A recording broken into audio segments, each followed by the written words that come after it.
Welcome to another episode of Not Your Aunties, where the group chat comes to life and we just have a bunch of laughs and get along or not get along, but it's okay because we all love each other. I'm your host, Key. I'm joined with my other co-hosts, Jay and Joe. And today's topic, well, let me tell you what this episode is for. This episode is for the person that keeps revising and revisiting and revamping their product before they even launch it. They've been making revisions for a year. They ain't doing nothing yet. Well, I'm not that bad. I can point to me. This episode is for the person that wants to start their podcast, but they keep saying, I'm not ready yet. They need that perfect setup, that perfect aesthetic, the perfect look. But deep down inside, they're just afraid to be seen. This episode is for the person that bought all of the equipment a year ago and ain't even used that shit yet because they're still on YouTube University trying to learn. Perpetual state of learning. It's for the person that keeps comparing themselves to others who started years ago. We're talking about the need for things to be perfect before we begin, before we take action, whether it's in our careers, relationships, entrepreneurial endeavors, all of it. We're talking about letting go of that need, releasing the shackles. That's what we're talking about. Release. Relax, relate, release. Release, that's right. But before we get into our topic, we're going to run this singing, sis. Let's hit it.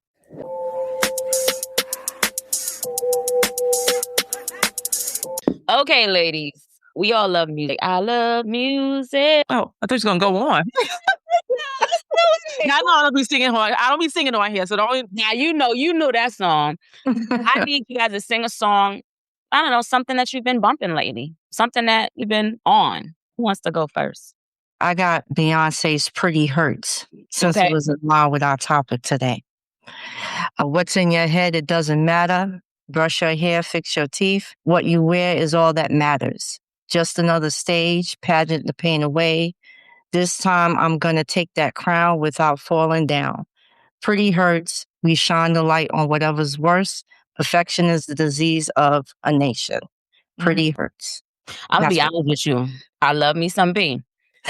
But that probably wasn't a song I ever bumped ever in my life. I'm be honest. But I dig the lyrics though. I don't think I've ever. I can't. I'm As you were familiar with saying the lyrics, I was trying to get the melody. Dang, I don't think Yeah. I've ever. Slow. Is it slow? Like, I don't bump it all the time, but it is on my playlist. Not on mine, and I don't think she's ever sang it. At least in none of the concerts I went to. No, I don't think she's ever performed it. No. No. I could dig it. Yeah. Jay, what? As I said, it fell in line with what we're talking about today, so that was the reason for me choosing it. I've been bumping Snow Allegra. Let me say her name, Snow Allegra. She's Probably not dope. saying her. In Your Eyes, something about when that beat drops. I'm not singing it. Don't ask me to. But I love it when that, I'd be like, I get it, I get it, I get it, I get it. But I love her, and she's dope in concert too. I love her. She's a vibe. I need to go check her out. But I've been rocking her album. Who's the other chick you told me? And another one that my daughter. She's dope. Got to check that out too. But yeah, I'm back in my Neo phase, my Neo vibe phase. One day it's Neo. Next day I could be on some Nina Simone. Next hour could be Prince. I'm all over. I gotta go see my girl Jill. That's all I know. Let's get it. So because this week I have been watching a lot of Unsung. I don't know if you guys ever watch it. And I have not watched it when it was initially out, but I was just catching up. Just something about seeing artists and just how they came to be. I find that very fascinating. So I was watching one on Lisa and Nicole Jam. And don't ask me what day I started watching, but for the duration of the week, I was like, I'm all cried out. I was like, all on it. I was like, take me home. I was on anything. Because at the end of the 80s, she was dope. She was. Absolutely. She was dope. You guys, I don't know what it was like. There was an event that happened where all those artists was on stage. Lisa was there. A couple of other artists from that time was there. And oh my goodness, I don't know what the event was, but I caught like clips of it. And she was out there rocking it. I was like, just rocking it. I didn't see the event, but I love watching those mini docs. I got to catch up. I haven't watched, I think I've watched them, but I haven't caught. I think the last one I seen was with, oh my goodness, my brain is shot this week. I'm sorry. But I've watched some too. So they are good because you get to see, Mickey Howard. I think wow. I haven't listened to any of her stuff in a minute. Oh, that was a good one. You learned a lot. She's love under new management, all of it. Oh Like gosh, you learned a lot in that doc. I was like, yeah. wow. Oh, I love it. And it's good to, the reason why I like to see it, I'm being selfish because I watch those docs because I'm fascinated about how those artists, especially they're in our formative years. We were young and I'm interested to see how they just rose through the ranks. I just find that fascinating. But the other piece of it is I like to broaden my catalog. So I'm always looking for something like, oh, I got that on my thing already. Oh, I forgot about this. Oh, I forgot about that. And I just go and download it real quick. So I always look to see the old school stuff to see, I'm missing that. Because most of the stuff I do have. But there's some things that's like, I forgot about that. So shout out to Lisa Nicole Jam. All right, ladies, let's just get into this. We can take this topic a number of different ways. It could be in relationships, the ability to aesthetically be perfect versus everything I mentioned in the beginning, down to any entrepreneurial endeavors, careers. You won't apply to a job because it has 10 lists of criteria and you only meet 2 of them, or you only meet 8 of them. So you're like, I can't apply. It can go in so many different ways. But the reality is perfection to me, when we're seeking that perfection, it is almost as if you're procrastinating. And procrastination, there's an underlying undercurrent, is fear. Absolutely.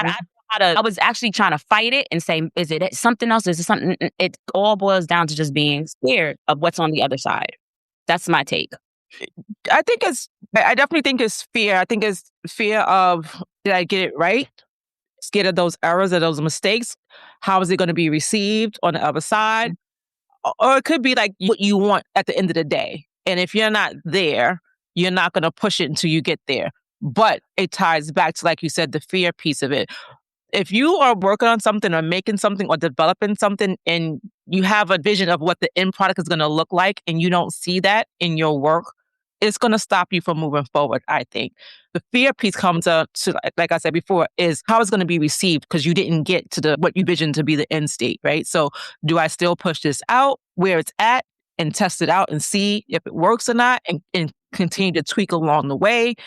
Which is what I had to wind up doing at some point during my time of developing or creating my product. Is like I had to eventually get it out, and I developed it, and I created, and I tweaked along the way. But everybody don't do that. They want it to be exactly the way they envision it, and if it doesn't come out that way, either they will halt it altogether or they'll keep tweaking, like you said, until it gets out there. So I'll add another piece to it. I think fear comes from what you've been told, that you always have to be 10 times better. You have to work 10 times harder. You have to show up 10 times better than the person, especially in our case, African Americans. You have to be perfect. You have to meet all these milestones before you can say, I did it or I'm succeeding. And the sad part is even when you do it, you're still being looked at or criticized for what you've done. Is that self-criticism or is that external? It's just criticism in general. Because we as Blacks, we have to do everything 10 times harder. We're still looked at, they'll still find something to critique. Well, I think it goes both. So if we're talking about pushing out a product or pushing out a service or pushing out, as opposed to, let's say, having that perfect resume for the job.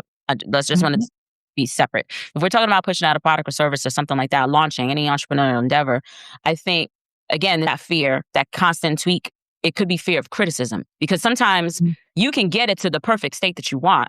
And then what else is happening, right? You're like, some people get in that perpetual state of, all right, it looks great, but let me try this thing. You don't want to be criticized. You don't want to know what's going on in the other. It's that fear of what happens when you launch. Or it could be a situation of what if it actually works? And I always say that if you don't put it out, because let's be clear, let me take 2 steps back. A lot of times when we're constantly tweaking, and I'm only saying this from experience because I've been doing it, right? We're constantly tweaking. It feels like it's productive because you're like, oh, I'm still working on it. You know what I mean? It's busy work. And are you speaking from a perspective of never putting it out or the delay in putting it out, right? Okay. So you haven't even put anything out. You might be moving some things. True. You might have fixed some things. Maybe you found an error. Maybe you fixed something. Or maybe you've seen a different way to improve it. But the reality is, and again, I'm only speaking from my experience, you're not going to know, or it's important to get the criticism outside of what's in your head, because that's how you're missing, when you don't put it out, you're missing out on direct feedback because you didn't launch it or start it yet. Right. You know? I'll give you a case in point. As both of you know, I'm launching my journals, but with the journals, I've created 3 other books that talk about your understanding your values, that talk about letting go of your limiting beliefs, that talk about setting goals. So they're all bundled up into the journal, but I also have them as standalone books. This week, I had the opportunity to teach a course on understanding values within a workshop. Had I not developed this, and it's been sitting, I got the ISBN number and all that stuff. The reality is that on the values book, I could have put that out there. I didn't because I'm constantly tweaking. Now, I'm glad I didn't because there was a couple of things I needed to switch around. But my point is, this has been created a year ago. Yes, I've been tweaking. And yes, from a year to now, it's gotten so much better. Had I not taught the course, it was based on the content that I developed. I wouldn't have gotten the confirmation that, oh, this shit is good. It was 2 adult learners and they were picking up what I was putting in. It was all in the book. If I would have been too scared to open up my mouth and say, hey, I have something on that I can deliver. So you need to just go out there. And was I a little nervous? A little bit, because I didn't know how it was going to be received. But had I not done it, I wouldn't have gotten the confirmation, okay, this is good. Or there's some things now that I can tweak for later to even expand it. I would not have gotten those signals had I not went forward with it. So it's important to just put it out. Start it when it's ugly. Start it when do it scared. Because you're not going to, I don't know, I'm going to put you on the spot, Jay. When you was launching Lotus Embers, doing it scared, I like to think, I'm going to let you answer, when you first started, the way you do things now compared to when you first started probably is different. It is different. That's what I was saying. So that's why I asked the clarifying question of tweaking and never versus putting it out and then tweaking, which is what I did. So I put it out and I continue to make edits and revisions and stuff like that. Not necessarily in the product itself, in the packaging. Product is fine. The product is good. I didn't like the packaging so much. So I worked on the packaging. And so it was where I wanted it to be. But that comes with that. My whole thing is I was always taught, or it was always instilled in me, that first impressions mean a lot, no matter what you're doing. So I understand where people may take time putting something out because that's your first impression. You can do your tweaks or do your adjustments later on. But that initial launch, you want that to have a strong base. So with me, I would prefer taking time and making sure that first impression is right. And then if I need to make tweaks or any type of adjustments later on, I can do that. But they'll be minor. Or if I see an idea that may enhance what I've already done, then I can see that happening. But you always want that first impression to be powerful. I agree. I agree to a certain extent. There is something good about first impression does hold weight. I do agree with that. But at the same time, I also know that success loves speed. Oh, in order for me to get to the point where I'm like, oh, this is really good, I need to trust myself enough to know that when I step on out there, I done did all the due diligence. 9 times out of 10, because if you holding on to something for years, 7 months, 8 months, a year, you already have a good foundation. You just get to even put it out there because you can change it based on, or you can tweak it. And if foundation is still good, I'm a big believer that the best way to know whether it's going to be good or not is if you put it out there. Because how can I say this? I'm going to use us as an example. I was going to say. Podcast. And I actually had a question. Matter of fact, I'm going to ask the question. When we finally launched this podcast, Joe, were you ready? 75% ready. My big thing, as you both know, was getting in front of the camera. Not the content, but not what we was going to put out. Hold on. Jay, were you ready? There's a second part. Was I ready to do the podcast? Yes. But process and procedures and I guess certain, systems. And you know this because I was like, we need to do this before we can do it. And it was about certain, not so much the aesthetic, not so much the look. It was all the behind the scenes stuff that I felt like we had some work to do. And that when we launched it, just before we launched it, I was like, we need a little bit more time. And Key was like, if we don't do this now, we're never going to do it. So we did it and we're here. So the second part to that question, Joe, what did ready look like for you? You said you were 75%. So what does ready look like for you in starting this podcast? What did it look like? What did it need to be? My initial idea when we was doing this podcast, because we always used to get together, drink wine, and shoot shit all the time. The only difference was now we're going to be in front of a camera. With me, I don't like taking pictures. So that was my only gripe. But the idea of the podcast was always exciting to me, and I was always down for doing it. It was just the only thing that's going to change now is there's going to be cameras staring at us. And I knew at some point, depending on how far we take this, there's going to be other people in the room. There's really going to be lights and action and all that good stuff that I'm like, am I really ready for that part? That was my only gripe with this whole thing. So I guess sitting in front of a camera. So I hear you, but my question is, what would ready have even looked like for you? Because you were 75%. So at what point would you get to the 100% of being ready, being comfortable in front of the camera? But that's what I'm getting. Being in front of the camera 100% of the time. Right now, I'm still at 95%. Got that. So just say, what would ready have even looked like for you? Even though when you said, hey, we need a little bit more time, what was that? What did you need? It was behind the scenes stuff. It wasn't the getting in front of the camera thing. It was things that we needed to make sure we showed up on the camera. We had the lighting, we had the platform, all the behind the scenes stuff. And know me that I have to have systems in place to make sure that when things get pushed out and executed, they look good. Not to say that, again, we're going to tweak along the way, but we didn't have the YouTube. We had the social, we had the ED, but we didn't even have the YouTube. We didn't even know how to actually upload the video, do the thumbnails, all those things. We figured out literally days before we taped. If you guys remember, literally. No, I got it. And I guess I'm asking the question and putting us on Front Street because it goes in line with this topic in that you just got to start. Success loves speed. We wouldn't have known what to tweak or change. And mind you, we still have a little ways to go. Exactly. To get to where we want to be. But you won't know what that next step sometimes is until you start.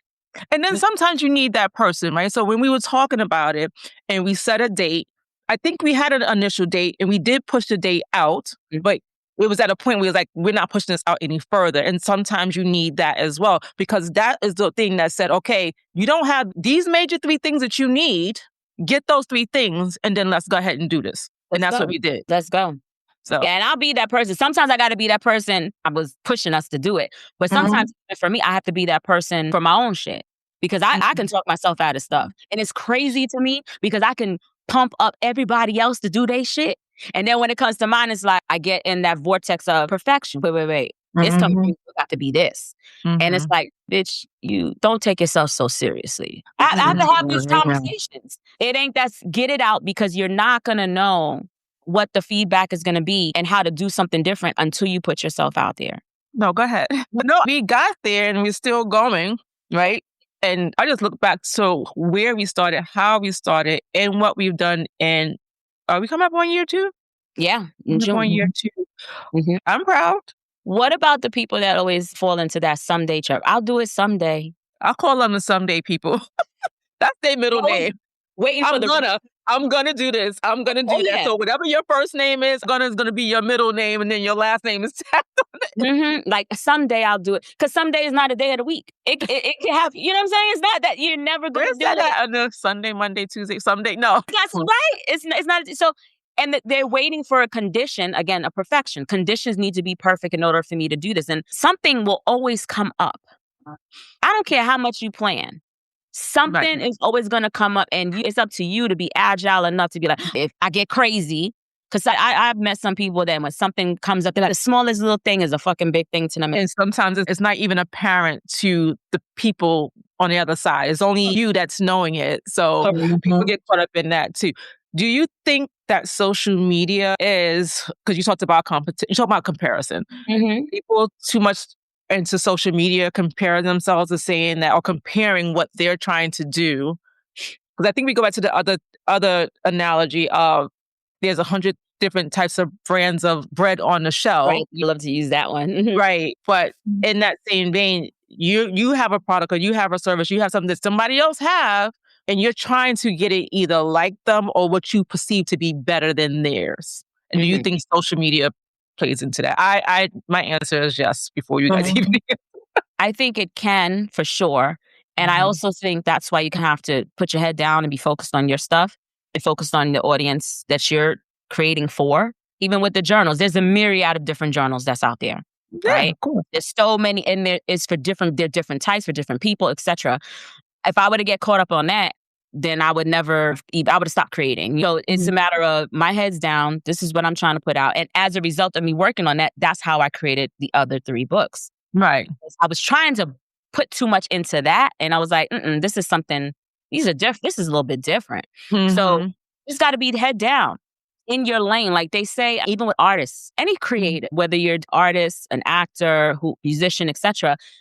If you are too busy focused on what other people are doing, you either will start to emulate whatever they're doing, or you're not focusing on your creative genius to just be focused. That's definitely plays a part. And then when you're emulating, you're not being unique. You're not being yourself. You're not being differentiated between what you have and what they have. Because there's going to be something different. If you're not replicating or duplicating what somebody else is doing, it could be the same product, but it's going to have the client going to like something about yours that they don't necessarily care about the others, or either have access to yours because they don't have access to that. There's different reasons why you should go ahead and just do your thing, because there's somebody out there for you. Joe, you had something to say? No. So we talked about products and services in the realms of perfection. Life. People say you have to do X, Y, and Z at this time. You have to have your career. You have to have your home. You have to have the marriage. You have to have the children. You have to have the dog and the picket fence and all these things by a certain time. And people do live by that. I am this age and I haven't done this yet, or I'm not married, or I don't have kids. And whether they choose to or not, some people, they wind up having what do you call it? Staircase children. What do you call it? Whatever. Irish twins, whatever they call it, whatever. Because they're trying to get however many kids they want in a certain window, because now they've gotten to this age and stuff like that. That's people perfection. Those things is like, if God says it's going to happen, and I'm not trying to judge people for their choices or anything like that, but I think when they are looking at these time clocks and going by these so-called schedules, they're trying to be somewhat perfect in those areas. I think a lot of people do that. And I think because they're too busy focused on societal standards instead of being focused on what they want to do with their life. I think it's important. That gets people caught up. My biological clock is ticking. I need to have the baby. And sometimes they may not even want to have a baby, really. They're getting pressure. I think, I need to be married by this time, or I need to have a house. Now with social media, they got one end of the spectrum. I need to have a house by the time I'm 20 something versus I'm a rent perpetually forever. It's too much. And I think often folks are not able to utilize their own brain to think about the things that they want, not what they're consuming on social media, or even listening to whoever within their circle. So I don't know. I march to the beat of my own drum. I never really give a damn about whatever. I think when we was growing up, it was a little different because we were more trying to please our parents versus societal. And then now, because social media is driving lifestyles, that's where that's coming up, where it's whatever is happening online or whatever they see, that's the new perfection. It's not so much pleasing parents anymore, they're thinking about themselves now. It wasn't like that when we were coming up. Because everything we did was to please our parents, to make our parents proud. I don't think it's like that anymore. Social media is taking it over. No, I don't know. Again, I'm a little bit different. And anything I've ever done, it was for me. Again, I didn't do the things to make my parents proud. Yeah. I did me. I did it because I wanted to, more often than not, I want to see, can I do it? Maybe I was in a lane that nobody else was in. Can I do this? It was for me to get that satisfaction. Oh, you did that. So I didn't care about that. But to your point, I know there are a group of people that do try to do things for their parents, where that goes back to, so what are their parents? Why are they holding something to a certain standard? Again, based on societal norms. Oh, if you did this and this, you in good hands. You know what I mean? They getting them standards from somewhere, or cultural norms or cultural. So I still think it's something. I just believe people should live their lives. And I believe that people should live their lives independent of whatever their parent says, their mama, their friends do the things that bring you joy. Do the things that you want to do, and try to find out what you want to do. Sometimes you getting stuff in your brain, things you're getting fed because of what's in your proximity. And that ain't even what you really want to do. But it's because of the people around you. So that's just, I don't believe, I understand there were people, Joe, that did do that. I'm just not one of them folk. No, I'm just saying, so you just made a point. So now when we was coming up or back then, it was always your parents knew better. So they were the ones that instilled you got to go to school in order to get the education and get the career that you want. Now, because of social media, you got these rise up people that put a video out on YouTube or put a video out on Instagram and TikTok. They got 5 million views now, and now they rich. There's no need to go to school anymore. I need to put out this social content. That's how they're going to make their money. There's no need to go to school now. There's no need to do this. What do you mean, for like go to college? Is that what you're talking Yeah. Go to school, period. There's no need for that because now there's other ways of making millions of dollars without the education. This is a perfect segue into our then and now segment, right? So you're talking a lot about what was before, and like it was about perfection. It was about get it right the first time. It was about don't embarrass the family. All those things, and now it's like over perfection, which is what you talked about, Key. Just get it out there and do it and tweak it as you go. It's social media showing that perfection. It's either perfection is fake, because people are putting stuff out there and then you find out behind the scenes, that's not what's really going down. So nobody's life is really that quote unquote perfect, right? So to both, all you guys make valid points of how things were done then versus how things are done now.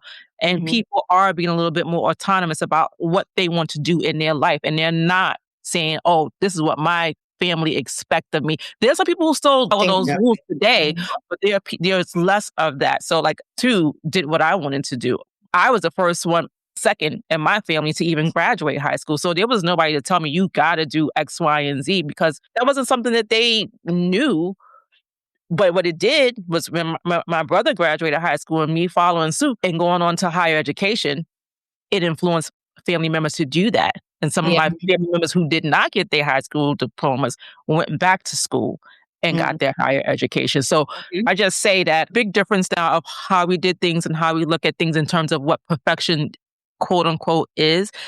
People are not living by the biological clock, so to speak. They're not saying I have to be married or I have to have in a solid relationship by this time, because they're doing it a little bit later and it's okay. So that's fine. With that, the way things were done then versus how they are done now, do you think that we lost or we gained self-awareness?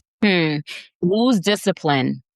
When you say discipline, are you referring to following the so-called rules of life? You should be doing this by then versus I know what it is I want, regardless to what society says I should be doing, to what someone in my family says I should be doing, and based on the conversation we're having, because that can be asked a different way and it can mean a different thing. But based off what we're talking about today, did we lose discipline or gain self-awareness from what perfection was back then to what perfection is now?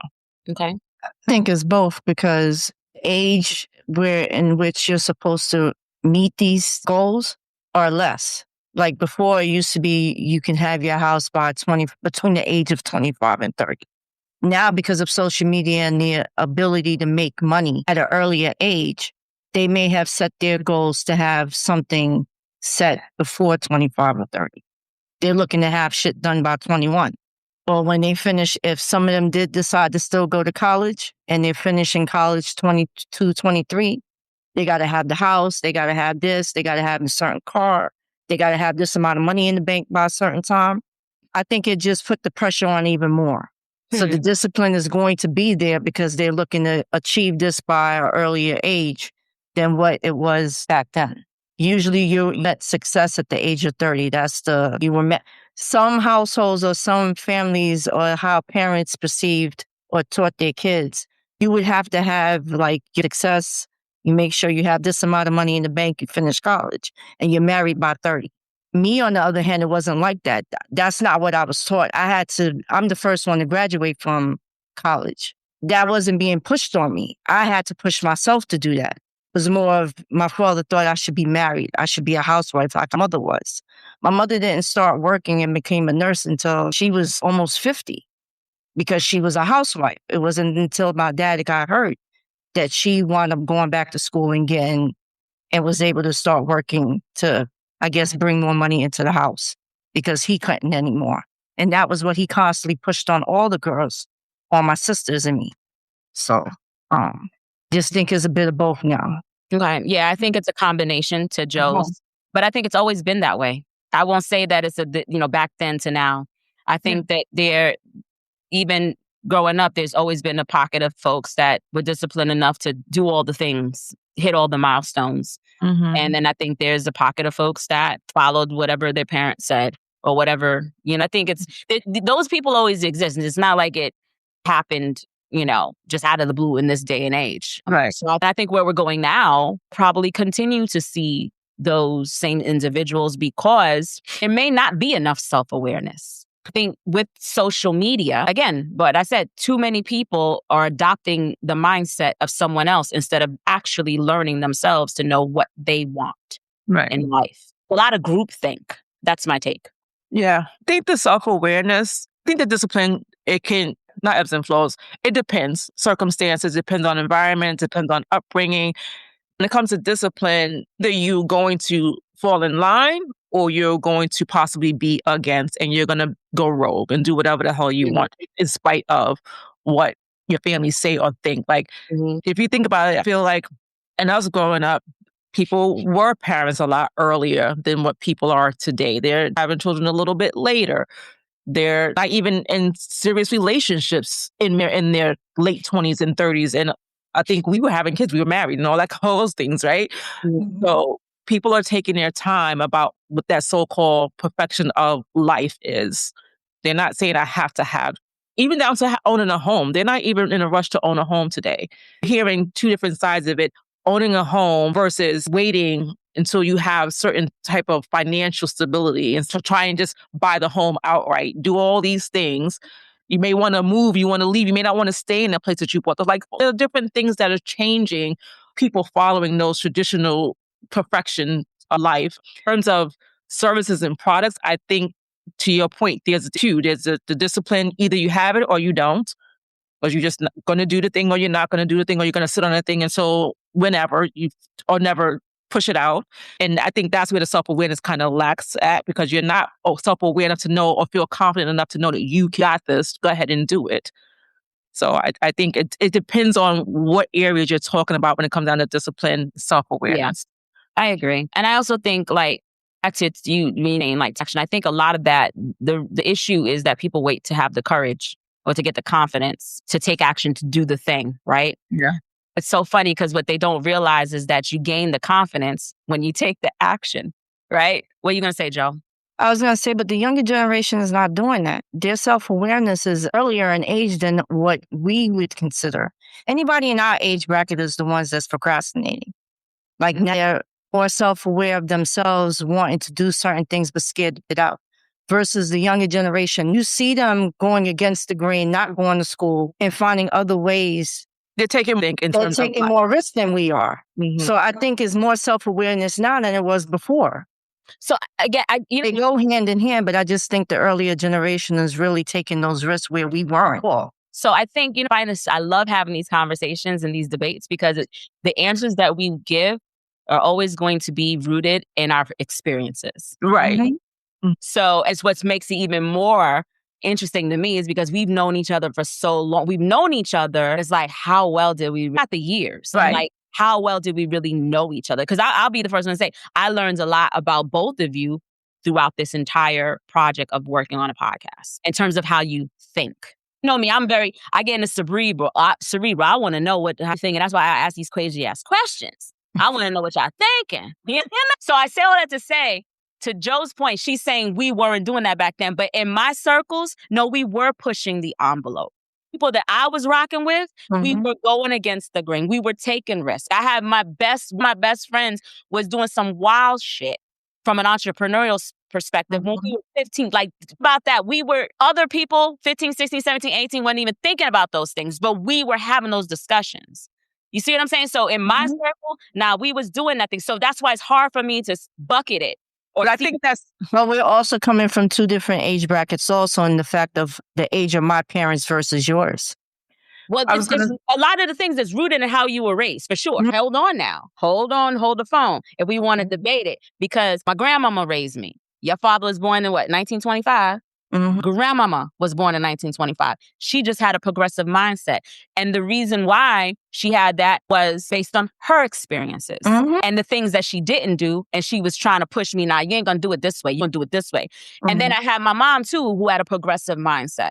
You know what I'm saying? When I did interact with her as a child, right? So yes, we just grew up differently. And then the people I surrounded myself with, I tended to surround myself with people that probably, push the envelope. That's what I was gonna say. It's circumstantial. It is rooted in how you grew up. Because if you talk, like I said earlier before, no one in my family was pushing higher education. Theoretically, was going against the grain into that regard. Where my brother and I was like, no, we're graduating high school, and as a result of that, people in our family said, oh, if our kids can do it, we could do it too. So let's go back and do that. So it's circumstance. And then it also comes down to who your circle is, who you are surrounding yourself with at those formative years. And even now in our adult years, who we bring in our circle that can, because we can still have an element of being influenced, and we should want to learn, we should want to remain curious and stuff like that. So I think it goes back to like how you were raised, what you were taught, what you became curious about young to now and still curious about. All those things play into whether you want to take those risks. I do agree with Joe in terms of that, this generation now are taking more risks than probably a lot of people in our generation did. Again, we still got to look at the age gap. It's not huge, so it's not like we're 10, 15 years each difference, but there is an age difference. What do you mean? Wait, when you said age gap, what do you mean between us? It's not huge. There's an age difference between the three of us here. Yes. But it ain't not huge. I'm saying as huge because that's only one component. The other component is to who's in our circle as young adults or kids or whatever, in our family dynamics, all those things. Because I'll tell you, my aunt used to do things and make money on the side. Was I watching as a perspective? Probably not. I was working from forever. I've been working on my damn life practically. Was it from an entrepreneurial perspective or just to make my own goddamn money? Probably more at that time to make my own goddamn money. I didn't want to ask nobody for anything. So I was always out there trying to do something for myself. But it's just different. You said something and I think is important to just hone in on. You talked about the people that you keep around you. And I've been preaching this since the cows come home. It's to determine someone's success depending on the people that they have around you, that they have around themselves. Like the 5 people that you engage with the most is going to tell you how far you going to go. I just stand by that. Like if you around people that are naysayers or don't dream big, you'll be hard pressed to break out of that barrier. You're going to have a strong level of conviction within yourself to break away from that and do your thing. You have to have that people around you that are going to champion your efforts, even if they can't see your vision, but they have their own ambitions in trying to move forward. If you have someone that's stagnant and just staying like right here and you're trying to go up there, you have to have a strong, I'm talking about especially when you're younger, you have to have a strong level of conviction to say, all right, these folks are here, but I'm going to keep going here. There are people out there who do that. There are, but it's very hard for the average person to break away, in my opinion. That's why I always feel like if you're an entrepreneur and you're surrounded, all you do is mess with people that are 9 to 5. It's hard pressed to scale your business. You have to find your group of entrepreneurs. Well, if you're relying on those people to service your business too. No, it's not even about service. I'm not even talking about the servicing. I'm talking about the emotional impact. I'm talking about conversations where they can understand your pain and your struggles. If you're relying on those people to help you, it's not going to. How can I understand what you're saying. You have to have people with the same mindset around you. You got to. But what I'm saying is, if you have those people in your circle, in your life that you grew up with, and they're still a part of your life, you're relying on them to help motivate you and push you, then yes, you're right. You're not going to get there. You have to have, so you can have 2 sets of people in your life. You can have the people that don't, and then you got the people that do, and those are people you're going to attach yourself to or talk to about the things that you're trying to get to the next level on. You're not going to talk to those people. To your point, I wouldn't say having naysayers in your life is going to determine your success. It's if those are the only people in your life. But if you have other people that you can associate the things that you're trying to do and get to the next level on, then I think you can do that. And you still have to separate. And you will do that when you're separating by talking to these people over here about the things that you're trying to do versus the people over here who are naysayers. Yeah, I think, and maybe I'm not framing it up right because it does encompass that. Is still the five. I always say the five people that you frequent, the level of frequency you have with them, how you engage with them, and whatever they're doing within their lives, it will determine how far you go.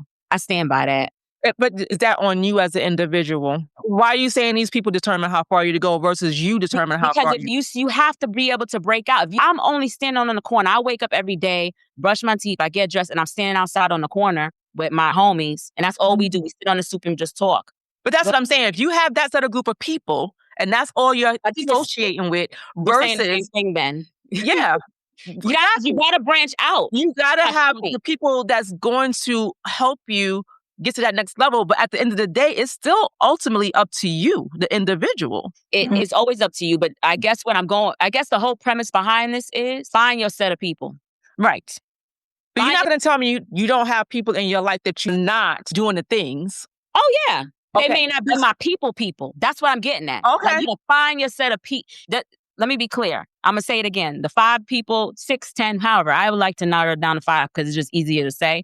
But the people that you most frequently feed off of, vibe with, in a sense of like you have the same aspirational desires, maybe doing different things. That's where you're spending your time at. Who you spending your time most time with, to me, that determines how far you go in life. That's it in its nutshell. So that's why I would say it's important to find the right people to be around, depending on what you're trying to do. You may, and people, some are not ambitious at all. Yeah, I don't disagree with that. I'm just wanting so you're going to have the people that doing the elevating or whatever have you in your life. You have these sets of people in your life.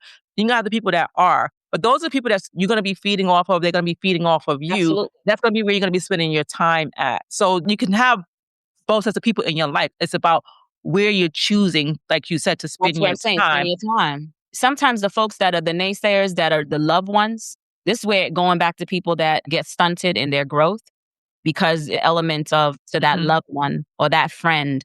But meanwhile, they're a naysayer. They're not really championing your efforts. It's like, I bring this up because when I was teaching the course and one of the exercises I had was like an icebreaker. It was like, would you rather want the truth or would you rather want somebody to be loyal to you? Right. Let me ask you that question. Would you rather want the truth or somebody to be loyal? Which one? I'm going to ask you a question. You know me. Tell me what you think my answer is. You know me. You want the truth. Easy peasy. Joe, what you want? I want the truth. So, me too. And you could imagine there was so many people Joe, the younger, because the class was a variety of ages. The younger folks were like, nah, I need the loyalty. For what? Man, it's because there's a street thing about loyalty, man. You got to be loyal. They done tatted up their arm of loyalty and them shit on their neck and all that. Give me the truth every day because I know how to maneuver with the truth. I'm loyal to the cows come home and they full of shit and they be about shit. I don't know what I'm dealing with.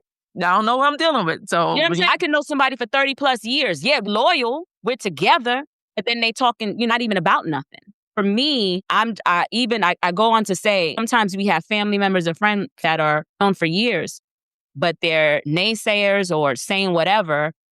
Sometimes you got to block them people. Sometimes you got to protect your energy and move to the people that are going to help you champion your efforts. And I just thought pointing in on this because I feel like it's important because I feel too many people stay loyal to the friend groups because of the length of time they have aspirations to do X. And they never, for everything I just said, you're to this group, you never even take the chance to get that next group because I got to be loyal.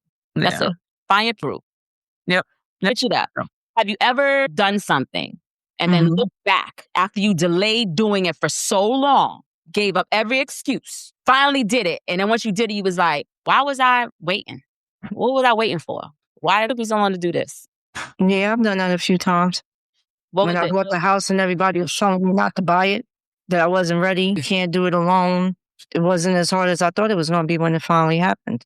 If I would have kept listening to everybody else telling me I wasn't ready, I would have never had that experience of actually purchasing home. Or when I went to school, you're not going to finish. You're not going to do this, or you're not going to do that. That's going to be a waste of money. There's only one person, she's someone within that we know. If it wasn't for her, I wouldn't have went back to school. I wouldn't have went to college. So I accredited her for that. Okay. I got one. It's like, Jay, you got one? No, mine was the same. Mine was home ownership because it wasn't nobody telling me I couldn't do it. It was me telling myself. It wasn't that I couldn't do it. It was I didn't want to do it alone. I didn't want to do it as a single mother. I didn't want to. I didn't want to fucking cut the grass. I wanted my husband to be doing that. So I did not pursue buying a home. I became a single mother and divorcee and all that stuff. I delayed it. But here I am now. I'm doing it. Cutting that fucking grass. No, I got somebody to come with it, but I'll do it if I have to. I actually enjoyed it. I didn't want that neither, but when I used to do it, that was actually quiet time for me. I enjoyed it. I enjoyed doing the little mulch outside around my cherry tree. I enjoyed all that stuff. I'll do that. My fucking yard different. Gardening is something that's different. Yeah, something's different. I think for me, it was swimming. It's like once you start doing it, like, wait, what was it like? I know I was late. Bitch thought she gonna drown. That's why she late. She ain't people in water. That was something that I give you another one. The first time I ran a 5K, I never forget this. The very first time I did it, after I was by myself, I just randomly signed up, went. I was the only person of color there, child. After I completed it, and what was crazy, I was one of the last people to cross that line. So everybody's cheering. And once I did it, and it was a practice run for a real 5K that they were going to do. And once I finished, I said, oh man, I don't know if I could do this. That's the first thing that came out my mouth. I don't know. Meaning for the race, the real race was going to be the following weekend. And the guy looked at me and he was cheering. Everybody's cheering. He says, but you just did. And it was like, you know what I mean? I literally ran the course because it was a practice. And he was like, you just did it. And that was an eye-opener for me mind you, that happened like 15-something years ago. I took that lesson and I ran with it through anything I've ever done. Go through the motions. Like, you do this. A lot of times we're harping on shit. And it's like, why are we harping on this when you just did it already? Right? When I did the triathlon, yeah. And even I'm going to even use this as a put you on the spot. Podcast, being seen. See you every week. You know what I mean? So it's like, but it's the same concept. It's like, I don't know if I could do this. You same way, I don't know, but you're doing it. You see what I'm saying? So it's one of those realizations of, dude, we make things harder than they need. It wasn't, but looking at it differently, I just didn't like being in front of the camera. I knew I can do it. It was never a question about us not being able to do this. Because my whole view of how we was going to do this was 3 of us sitting on a couch with a glass of wine and we shooting shit. That's how I've always looked at this, because that was the fun in doing it. And I wanted to take that fun to another level. So you saying it's not fun anymore? No, it's fun, but I'm just saying this is what's pushing me with the podcast. But I guess my underlying thing was a lot of times we harp on certain things that we don't need. You know what I mean? What are we doing here? You know what I mean? And it was just a realization. I was like, you know what? You right. So we should not delay. We're delaying. You're fucking with your potential. That's what I'm saying. When you trying to do all this perfection stuff, you're procrastinating. And anytime you procrastinate, the undercurrent is fear, and fear will have you messing with your potential in life. That's the way I think of it. Point blank. So let's pick this struggle here. All right, let's go for it.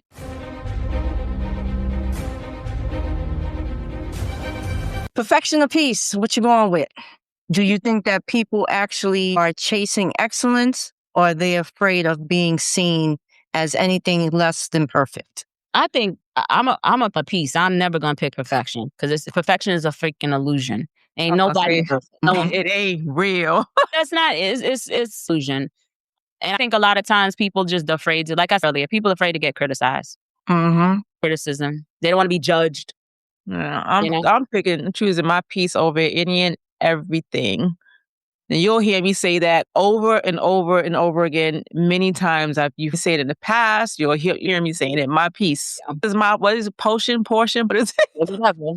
I'm making shit up. You making it up, child. It's okay. I got you though. I guess when it came to because I'm, I guess, artistic, I was always with the perfection. It had to be perfect. When it came to my career, when it came to me being in corporate, it was always I had to do things 10 times better than everybody else, because I was one of the few women of color there. Now, as I'm older, I'm at peace. I'm just tired of getting criticism or any type of I won't say feedback because I enjoy the feedback, but it's how it's being delivered that I have an issue with. But I peace. I want peace because you got people growing up always being told you're not that, you can't do this, or that you're not perfect just for who you are. You always have to do something better to appease somebody else's feelings or to make someone proud of you. Just be you. Yeah. You're perfect the way you are. That's how I look at it. That's what I'm big on. I don't do the makeup all the time. I prefer not because people look at you differently or look at the true you when you're not, when you're being fake. And you say wear makeup is fake? Look, I gotta be, No. be zooming in on these things. I'm just saying. Yeah, zoom in on me when I say that. No, but I just always preferred my natural beauty. I've always just preferred people just being their authentic self. You don't need makeup to define you. Just like you don't need to prove to anybody else that you're capable of doing something. As long as you believe that you can do it, that should be what's important. Don't worry about what everybody else thinks.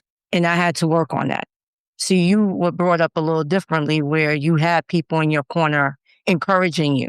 Even though you had that renegade rogue personality, still have people in your corner encouraging you. To a certain degree. Whereas me and Janine really didn't have that, and I didn't have it at all. With me, I had no one. That was one of the reasons I left home early, because I was getting constantly told, you had to do this, you had to do that. My thoughts and what I wanted weren't warranted. It was impossible to achieve. This is what you need to do. And I got tired of hearing that. I just want to clarify something. I encouraged and supported me in everything I did. I had people on my back. I had people in my corner. I don't know. But you were saying I don't ever disclose anything that said differently. So I misread. I thought when it came to school, there was no one there encouraging you to finish. It wasn't your brother when. Okay, so let me clear that up. I wouldn't say that there was nobody there to encourage me. Okay. It wasn't shoved down that you had to go to get a higher education. Okay. So whatever I decided to do, you did on your own. I did on my own. It wasn't like nobody said, don't do this or do this. It was when I made my decision, I had them there to support me and they encouraged me. But it wasn't like, if you look about some pain, you better go to college and you better do this otherwise or else I didn't have that. That's how I was looking at what you were saying. So yeah, for me, both my parents went to college. My father, he was always like, school education was paramount. Like that was the end all be all, both on both sides of the family, my mama and my dad. Now with my grandmother, even though I know she's the same age as your father, she promoted, what she pushed was independence. So I got all the granny ways of, you gotta cook, learn how to, all those things. But at the same time, the undercurrent thing that was very important to her, what she relayed to me was, God bless the child that has his own. A million times. And what that meant was, do not rely on anybody financially. That was a big thing for her. Okay. When I was hearing this, could be 5 years old, I remember hearing this. I got those same messages. Never. And then my grandfather, his thing was save. There was a financial element. Me being rogue, me being me, I don't know. maybe my mama, I don't know what was going on when I was inside. I don't know, but I came out like a bullet, just doing different shit, So you the baby, right? You the last one? From my mama or my mother. Yes. Yeah. My father, but from my mom. So I did different things. And I've always felt like, even with my cousins, I was just the outside. I was the one, granted, probably didn't use my words. I was a fighter. I didn't use my words. I didn't learn how. I was always walking around angry. You did something. I went from 0 to 100. I had to learn how to, what's the new buzzword? Emotionally regulate your systems to get you.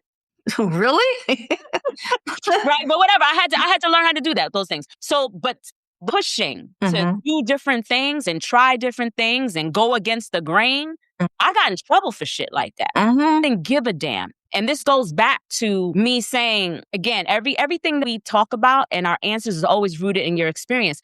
When I make a comment and say, no, I'm not going to listen to the older adult that may be 30 years, 20 years older than me, because as a kid, I had a way of assessing their lifestyle. I don't want that shit. So what the fuck you gonna tell me? Where I'm trying to go, you ain't even there yet.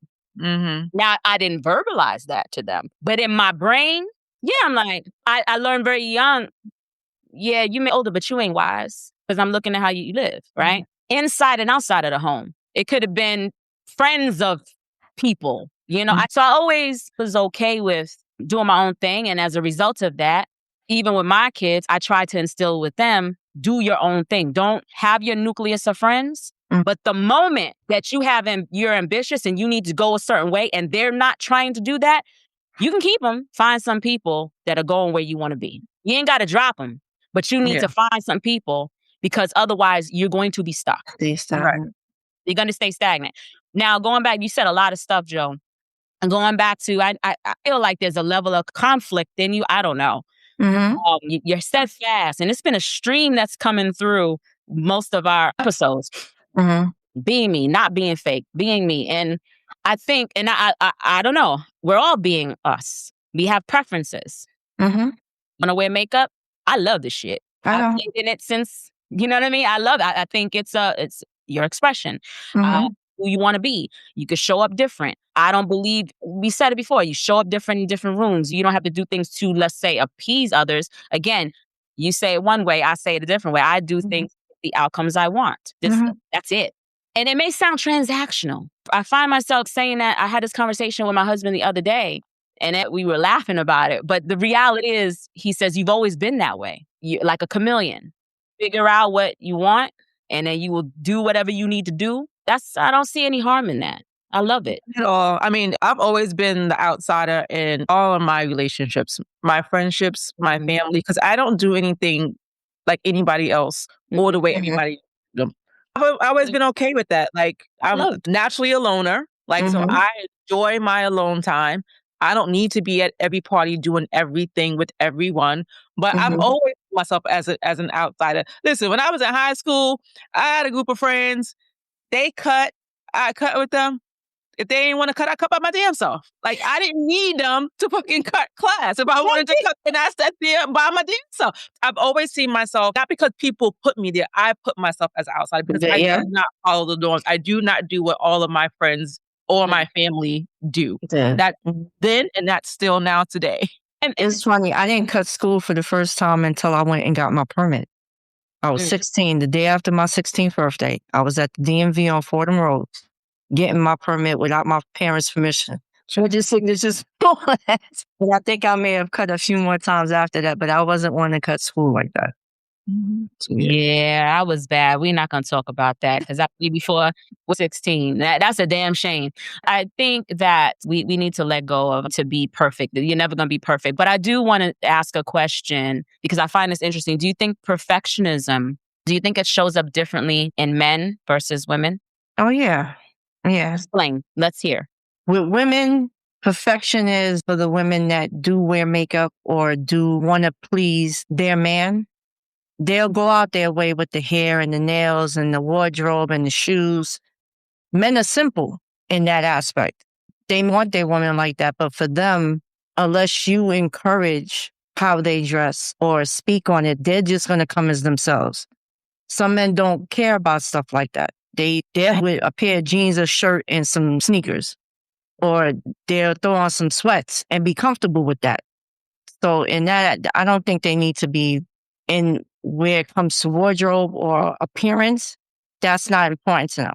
What's important to them is to make sure that they have the money or the most expensive car.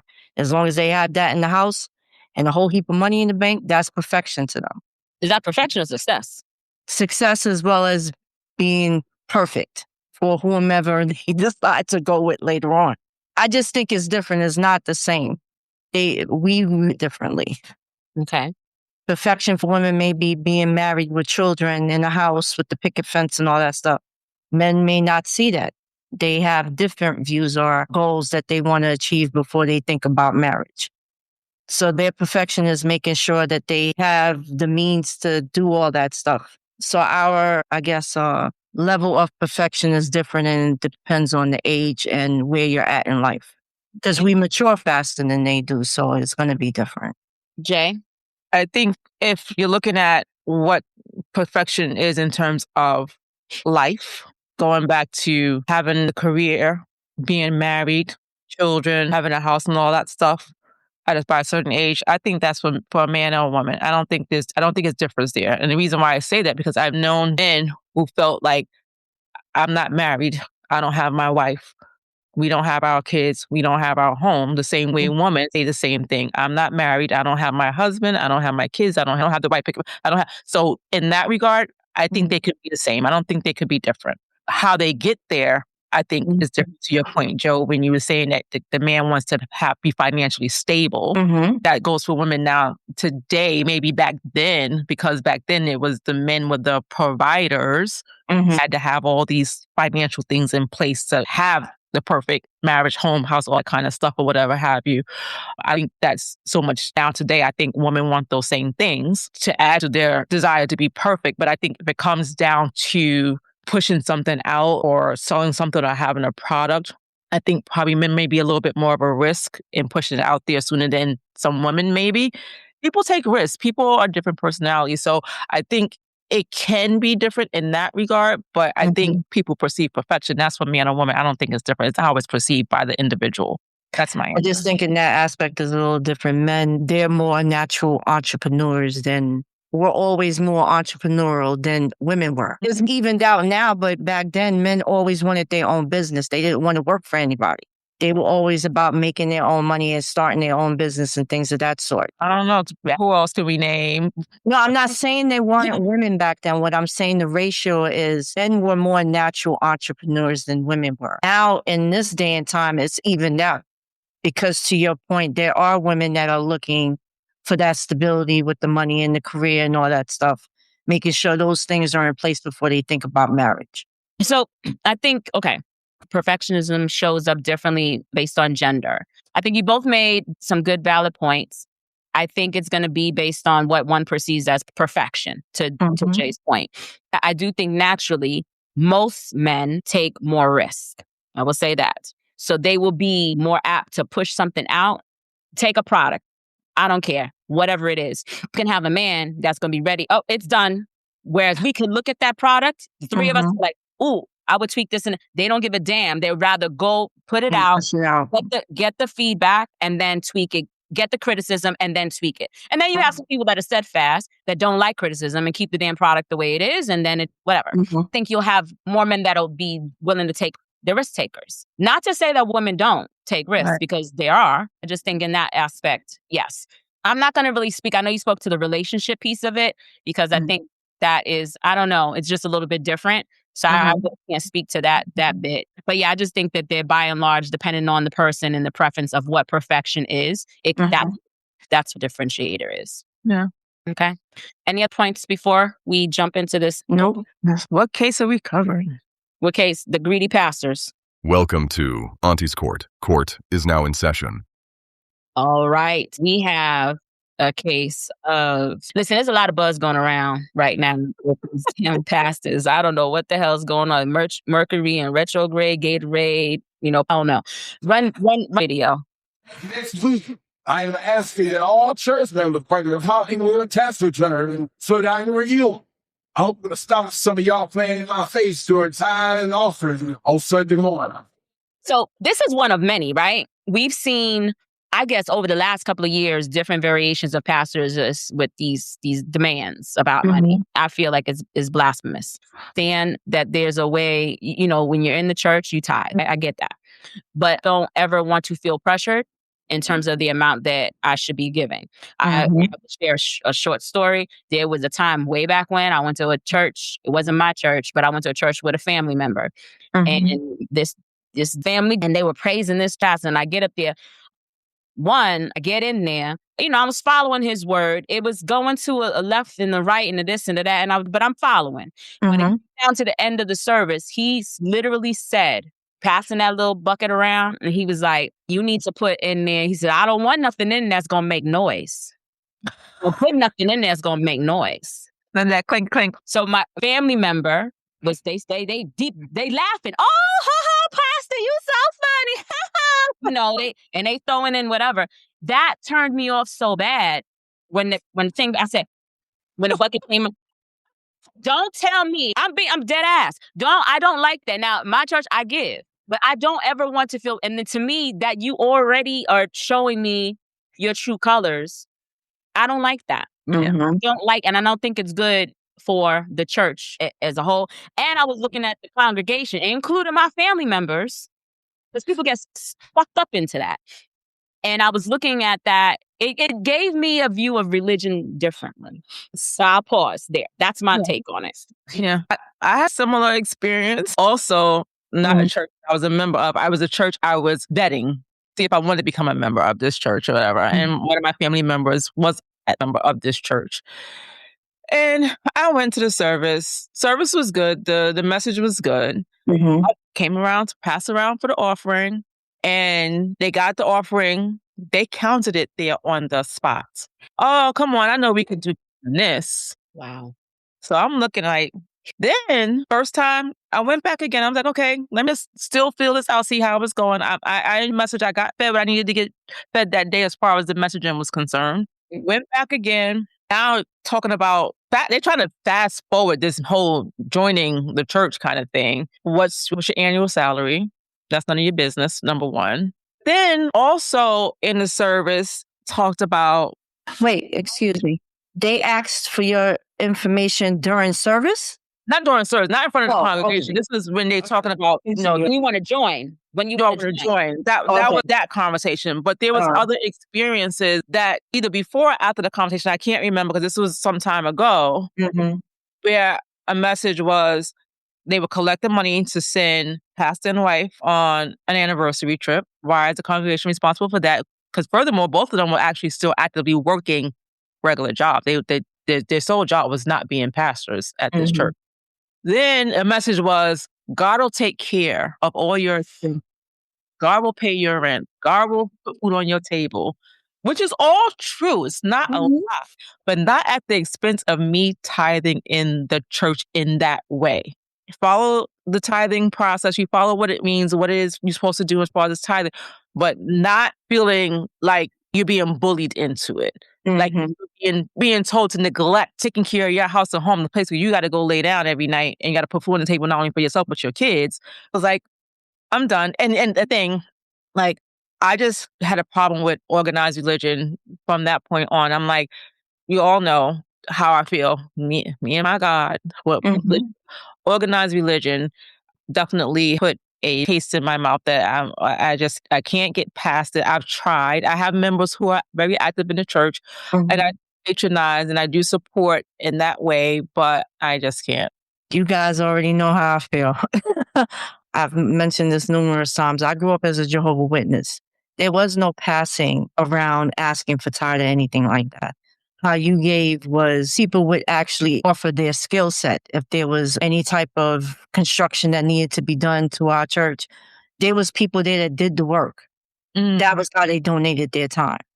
Or when we bought like pamphlets and things like that, that money is what's used towards things like that. But when I stopped going and tried to find another church, I didn't like how people were being judged, how they went about trying to get people to give money.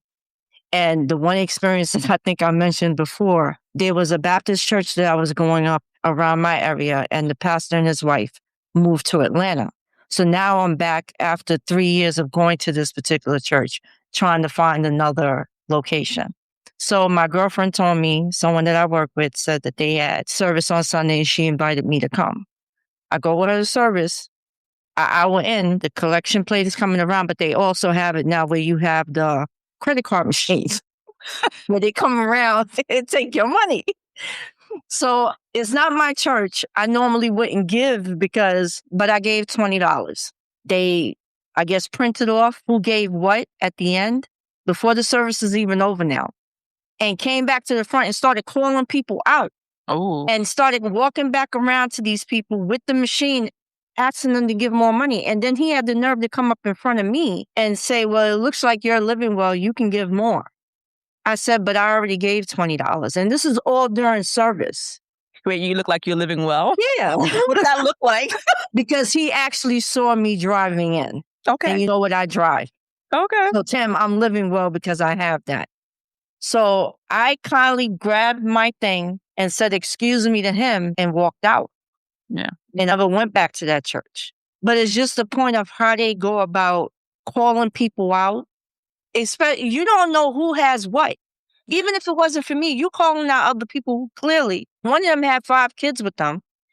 The husband wasn't there, so she was there alone with the kids. That in itself, how you know she has more money to give you? Right.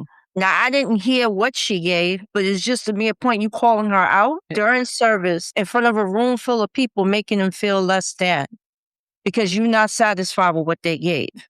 All churches are not necessarily like this, right? But No, we're seeing not all of them. we're seeing a lot of it.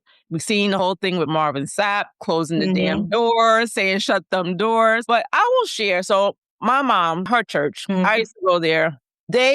Granted, the church has to be kept up, right? Of course.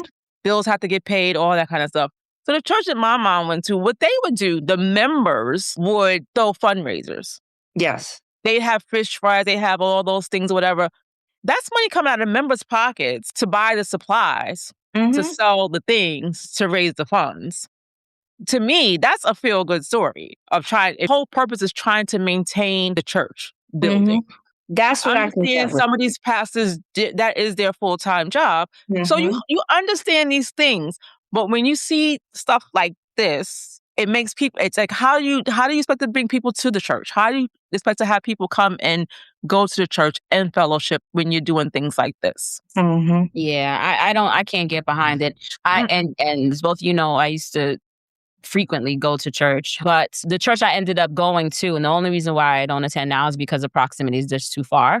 Doing amazing things. They built a whole entire building. Even back when I was going, they would, as your kid was going to college, it was no question they were getting some sort of scholarship from the church. Yeah, and again, it's all based on the tithes from the members. But you want to give for them. You know what you're tithing for. You know what it's doing. Yeah. For that, I'm good with that. Where these greedy pastors, I don't even know, but I can't get with that. I can't. So when Drewski did the whole, when Drewski, I don't know, I'm sure most of you seen it. When he went and did his whole thing, variety of different pastors, I thought it was hilarious because there's truth in it. Like, there's so much truth in it. And he was getting so much flack. I'm like, he gets down to a science. Right. You know what I mean? And I just feel like, I feel bad for the folks in the congregation. I can't see past the nonsense. Yeah. There's a church that's in Jersey right now that I had visited. This was like 3 years ago. And if I was living close by, I would go frequent that church. But the way their setup is, everybody is not 10%. They ask that they contribute this amount and is going into a pool. They have a bank. They have a scholarship fund where money is going out to children that's coming up in the church to help pay for college. They had an account for the elderly to help them with their expenses and things. I mean, the things that they were doing, and you can clearly see the pastor and his wife, they weren't taking advantage of what was being given. We're not there to support them. They were actually putting in their money and helping us out. Both up in their roles, voices. Right? It would make you want to go to church and even services during the week because of the things that they were doing. That's the stuff that I like to see. When you go to another church where you got a Rolls Royce outside, wearing a Rolex, wife got the fur on and the big ass diamonds on her chest, but then you got a leak in the bathroom and you got stuff going on in the back of the church, where the money go? But you expecting people to be giving up their hard-earned money who's not living like you because you living off of us to keep service going. Every time I think about stuff like that, it drives me crazy. Well, I guess, at the end of the day, I'm not giving you my tax returns. That's really going with this. I think, there's going to be some naysayers. There's going to be some people that say, you ain't Christian, like, you a devil, what are you, Satan, and all this, because we're not getting behind that message. And that's fine. People going to believe what they want to believe. Again, do what you want, give what you can give. If y'all want to go to those types of church, rock on. It's your life. What are people saying this entire episode? Your life. Do you? And I have a request for anybody out there in the audience. If you can give me 2 scriptures where it says you're supposed to give 10% of your money, please share it in the comments and I will go look it up. Okay. I can say, why are you looking up yourself? No. Because I've asked this question repeatedly and nobody can give me a scripture. So I hope that somebody apparently it's in the Bible that it says you're supposed to give 10%. You take it to AI? No, I didn't. I'm getting close to tied, but Bottom line is, I'm going to give what I feel is correct, and I'm not giving nobody my tax returns for you to figure out what I should be giving you. No, that's not happening. a church audit. You are being audited by the church. Because he said he's playing with me. I know y'all. I'm playing in my face. Yeah. All right now. Shoot. So I guess it's clear that we have all deemed this pastor guilty. Guilty, child. In this case, you guilty. Ain't nobody. Go ahead. But you know, we say guilty, but I'm sure there's gonna be some other people that's going. Yeah. And y'all rock on, and y'all go ahead and give them your tax returns and all that jazz, and give them all your money. Go ahead, do it. All right, y'all. As always, your growth is so valid. Ain't nobody gonna tell you not. Live your life the way you want to live it. We appreciate you tuning in. You know, if anything during this conversation resonated well with you, you like what we said, you didn't like what we said. Hell, if you didn't like it, share it with your friend anyway. You know, tell a friend and tell a friend. That's how we get these episodes out to the masses. And as always, we certainly appreciate you for tuning in. Do us a favor, like, subscribe, share. If there's something that you want us to cover that we have not talked about, send an email. Send it to NYAAPOD1, the number 1 @gmail.com. We'll be certain to wrap it on up into an episode for you. And until next time, peace. Thank you for listening and tuning in.